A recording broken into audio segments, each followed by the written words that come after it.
At the story today, we have part 3 of our book Grandpa's Great Escape by David Williams, starting from chapter 4, Second-Hand Trike. The town was eerily unfamiliar at night. All was dark and quiet. It was the deepest winter. A mist hung in the air, and the ground was moist after a heavy downpour of rain. Dad had taken the car, so Jack pedalled along the road on his trike. This trike was only meant for toddlers. In fact, the boy had been given the trike second-hand for his 3rd birthday and had outgrown it many years ago. However, his family didn't have enough money to buy him a new bike, so he had to make do.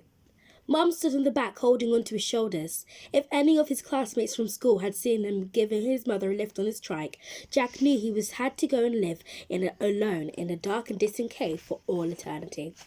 Grandpa's military band music played out in Jack's head as he pedalled as fast as he could down the streets. For a toddler's trike, it was a deceptively heavy beast, especially with his mother standing on the back, her fluffy pink nightgown blowing in the wind. As the wheels turned around in the trike, so did the thoughts in Jack's mind. The boy was closer to the old man than anybody. Surely he would guess where his grandfather was.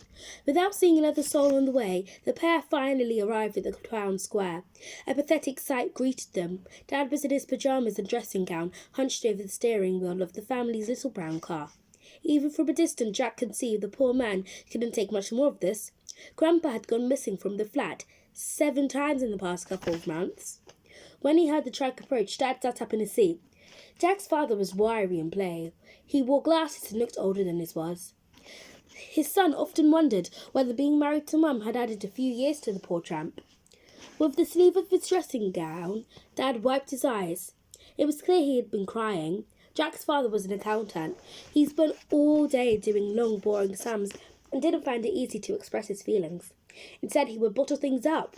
However, Jack knew his father loved his grandpa very much, even though he was nothing like him. It was as if the love of adventure had skipped a generation.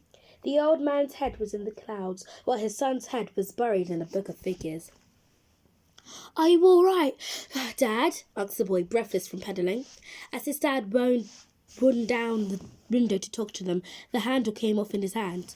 The car was ancient and rusty, and bits fell off. Yes, I'm fine," Dad lied, as he held the handle aloft, not sure quite what to do with it. "So, no sign of the old man?" asked Mum, already knowing the answer.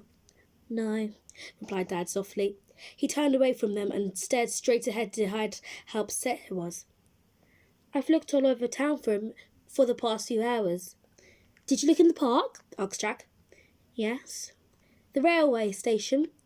"Yes, it was all locked up in the night, but there was no one outside." Suddenly Jack had an inspired thought, and couldn't get the words out fast enough. "The War Memorial!"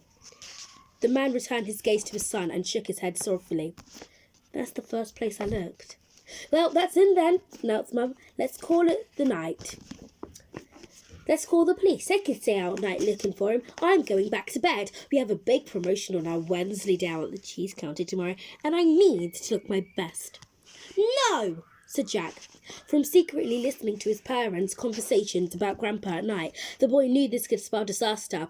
Once the police were involved, questions would be asked, forms will have to be filled in, the old man would become a problem. Doctors would poke and prod him, and because of his condition, no doubt Grandpa would be sent straight to an old folks' home. To someone like his grandfather who lived a life of freedom and adventure, it would be like a prison sentence. They simply had to find him. Up and away," muttered the boy. "What, son?"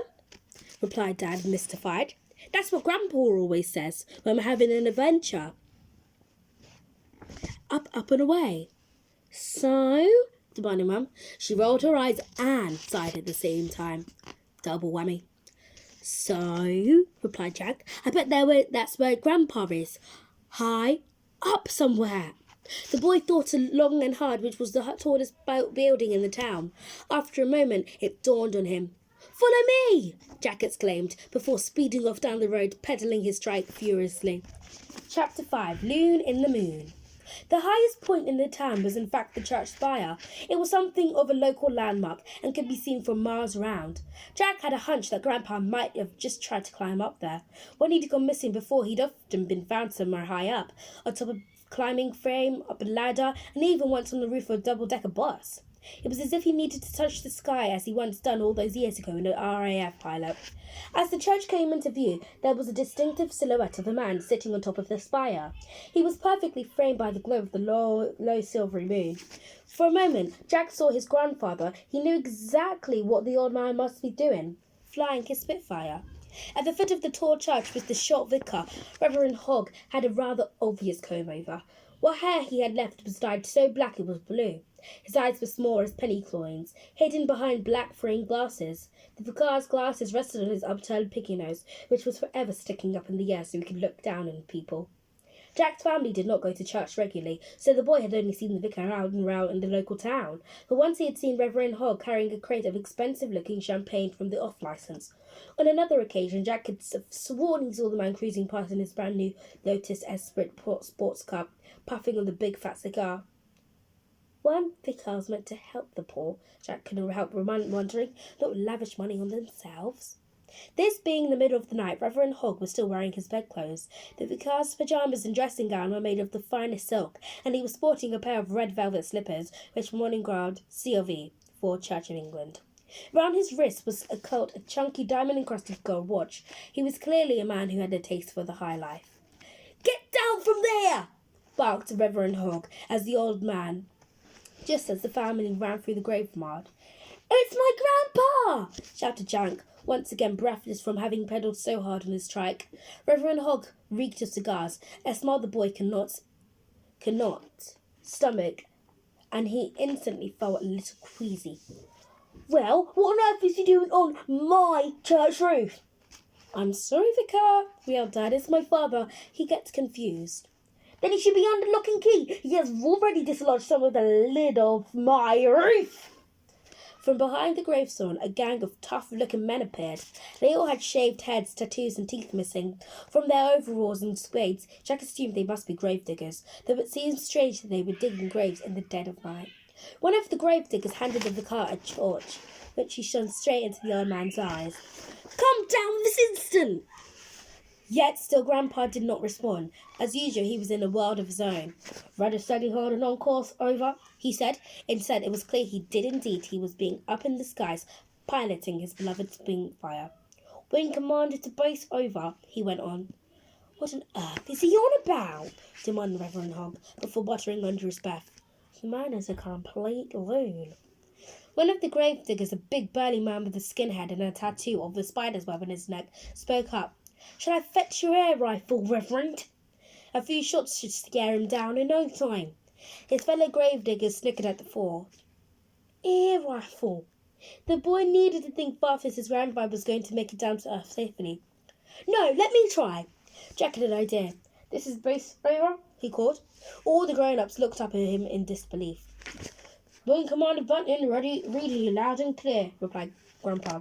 "Current cruising altitude is 2,000 feet, ground speed of 320 miles per hour. Have been circling all night, but no sign of enemy aircraft. Over." "Then your mission is accomplished, sir. Return to base. Over." Roger that.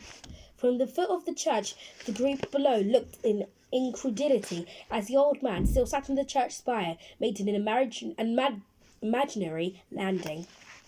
Grandpa was completely convinced he was behind turning the engine off. Next, he slid open the invisible canopy and climbed out. Dad closed his eyes. He was so scared for his father was going to fall, he couldn't watch a moment longer. Jack's eyes were wide open in terror. He didn't dare blink. The old man clambered down the spire onto the roof. For a moment he stood on the narrow peak. Then, without a care in the world, he walked along it. But the piece of lead he had dislodged on his way up had left a dent in the roof, so just after a few paces... Trip! Grandpa went flying through the air. "No!" cried Jack. "Dad!" shouted Dad. "Ah!" screamed Mum.